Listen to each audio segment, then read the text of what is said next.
हाँ ध्यान देना भी उपनल एकता जिंदाबाद हो जाएगी।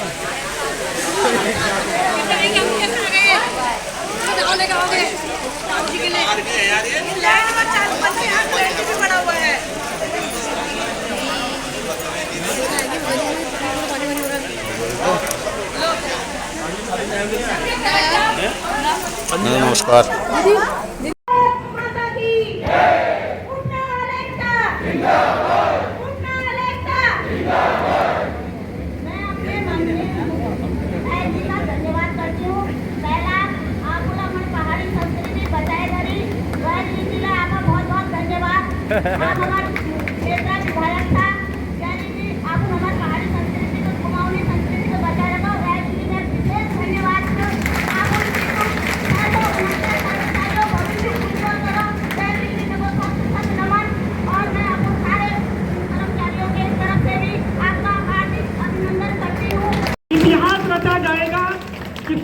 पार्टी में वरिष्ठ नेता होने के बावजूद मुझे लगता है कि साहब से सीनियर अभी वर्तमान में कोई होगा, मुझे कहना नहीं चाहिए, पर लेकिन जो हम उनके विषय में जानते हैं इसलिए कह रहे हैं कि अपनी पार्टी के साथ में उन्होंने जब परसों ये कहा कि आसमान फोड़िए धरती खोदिए पर हमारे सुस्ता तिवारी क्रम में बाहर नहीं जाना चाहिए।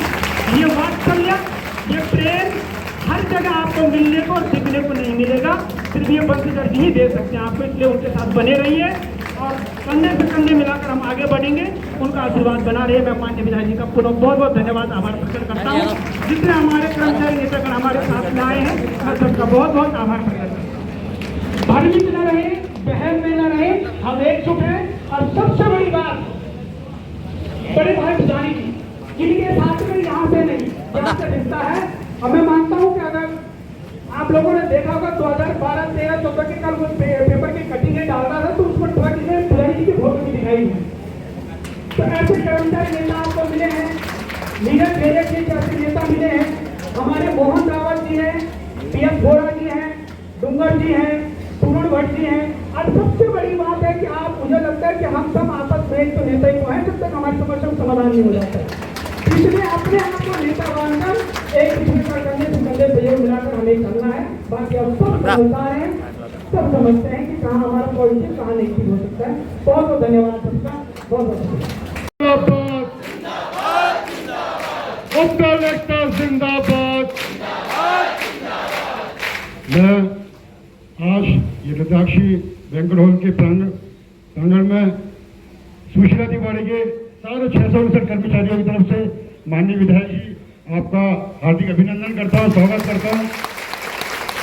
और हमारे भाई छोटे भाई विनोद गोदिया जी, महेश भट्ट जी और उनकी जो पूरी टीम आई है, आप सभी का इस मंच के माध्यम से हार्दिक स्वागत एवं अभिनंदन। सेक्रेटरी साहब को निर्देशित किया, उसके बाद माननीय विधायक जी स्वयं प्रमुख सचिव वित्त आर के सुधांशु साहब के पास गए और उन्हें पूरा आश्वस्त किया कि अगर इन कर्मचारियों का वेतन आहत नहीं हुआ तो मैं खुद जाके वहां सीटिंग विधायक होने के नाते मैं सुशीला तिवारी में धरने पर बैठूंगा। माननीय विधायक जी, कोरोना जैसी महामारी बीमारी में जब लोग अपने घरों से बाहर निकलने को तैयार नहीं थे, तब इन लोगों ने अपनी जान की परवाह को देखते हुए लोगों को बचाने का काम किया। और आज मेडिकल प्रशासन कहता है कि इनके पद सिद्धित नहीं है। इंसाफ तो सिद्धित कर दिया पर स्ट्रक्चर सिद्धित नहीं किया। ये एक सोचने वाले विषय है। पद सिद्धित करना कर्मचारियों का काम नहीं है। पद सिद्धित करना जो कर्मचारियों से काम ले रहा है, अधिकारी लोग ले रहे, उनका काम है। तो मैं माननीय विधायक जी से निवेदन करूंगा कि शीघ्र ही अति शीघ्र जो भी 2-2.5 महीने अभी सचिव साहब ने कहा है कि हम इनका पद सिद्धित करेंगे।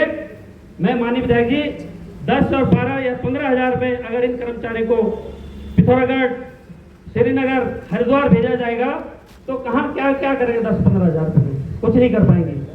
तो मेरा विनम्र निवेदन है आपसे कि आप जो आपने अभी तक इन कर्मचारियों के वेतन निकालने में इतनी मेहनत की है, जी तोड़ मेहनत की है, और आपने अपनी सरकार के खिलाफ भी एक बगावत का उत्पन्न किया है कि अगर इन कर्मचारियों का वेतन आज नहीं होगा तो मैं सुशीला तिवारी मैं धरने पर बैठूंगा। मैं धन्यवाद करता हूँ, मैं सैल्यूट करता हूँ आप जैसे कर्मचारियों के लिए कि आपने, आपके जज्बे को मैं सलाम करता हूँ, सैल्यूट करता हूँ कि कि आपने निरंतर उस परिसर में निरंतर 1 महीने से या 2 महीने जो धरना प्रदर्शन फिर यहाँ से एक बात आई कि जी साहब उपनल वाले कह रहे हैं हमको 2 बार धोखा कि मैं कोई चुटपुटिया देता हूँ जो मैंने कह दिया वो कह दिया।